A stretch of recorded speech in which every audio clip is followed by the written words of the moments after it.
Hello, my name is Brittany Bardabal, and I'll be talking to you about creating effective presentations for adult learners. Let's first talk about andragogy.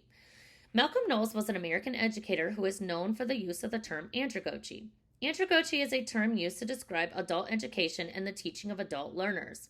This term is different from pedagogy, which is used to describe the teaching of children. Knowles made 5 assumptions about the characteristics of adult learners that are distinct from pedagogy. These assumptions include self-concept, adult learner experience, readiness to learn, orientation to learning, and finally motivation to learn.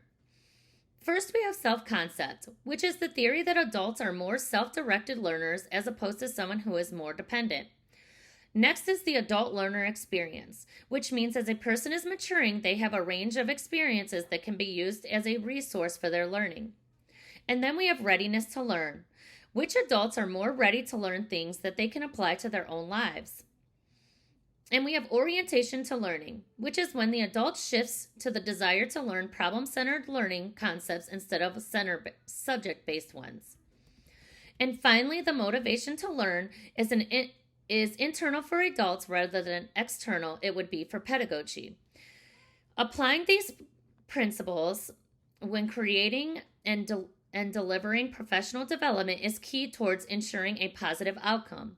Adults learn differently than children, and based off Knowles' 5 assumptions of adult learners, it's important to apply certain best practices to a presentation that will make it worthwhile, impactful, and useful for adult learners. Since adults are more interested in learning things that have relevance to their lives, it's important to create a professional development session that will meet the individual needs of their lives and also one that they feel they have a relationship with the instructor. Since adults use their own personal experiences as resources, the presenter must try to create a learning community of people who can interact and bounce ideas off of one another. Finally, since adults are more problem-oriented instead of subject-based oriented, when we should strive to make the presentation as interactive as possible.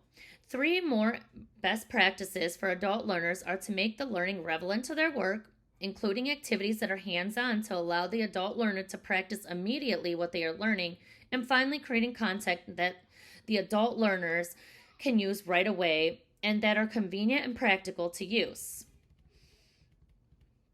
Adult learners know when their time is being wasted, unlike child learners who may not know the difference. It is important for them to feel as if they are receiving training that is relevant, meaningful, and easily applied to their work.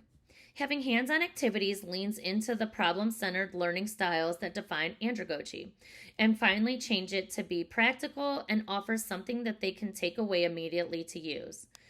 Cultural, ethnic, and gender bias of the presenter and the audience can hinder adult learning. Implicit bias refer to the stereotypes and attitudes that unconsciously affect people's decisions, perceptions, and teachings. If the presenter has negative bias towards their audience, they may not try their best that their learning environment and their delivery is optimal. Basically, they're selling their audience short.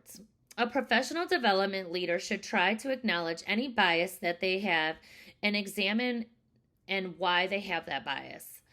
This is a great strategy to reduce bias because it will allow the instructor to reflect on the bias and work towards eliminating it through a course geared towards these issues. This will help to ensure that the presenter can deliver the best professional development possible. Thank you so much for your time.